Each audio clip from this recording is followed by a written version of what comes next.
Question number 11. Clara has two numbers such that the second number is 5 more than 6 times the first number. The difference between the second and the first number is 445. What are Clara's two numbers? I'm going to have the first and the second. Clara has two numbers such that the second number is 5 more than 6 times the first. The second is compared to the first, so we're going to make the first x. The second is 5 more than something. The second is, put a plus 5, but 5 more than what? 6 times the first. That has to come first. So I'm going to write 6 times, use the word first, 6 times the first, and then replace the first with x. 6x plus 5. Then we know that the difference between the second and the first difference is subtraction. If you are 13 and you have a sister who is 8, the difference between your age is your age take away her age. The difference is 5 years. I am going to take the difference. So I'm going to do the second, which is larger than the first. Second take away the first. The difference between the second and the first, so second take away the first, is 445.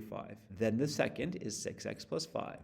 The first is x. 6x plus 5 minus first minus x. I have like terms. 6x minus 1x is 5x. So we have 5x plus 5 is equal to 445. I want to get my 5x's alone. That means I want to get rid of this plus 5. I'm going to do the opposite of plus 5. I'm going to subtract 5. If I subtract 5 from the left-hand side, I also have to subtract 5 from the right-hand side to keep everything balanced. That gives me 5x equals 440. I want to get rid of this 5, which is multiplying the x. I'm going to do the opposite. I'm going to divide by 5. That gives us x is equal to 440 divided by 5 is 88. X is equal to 88.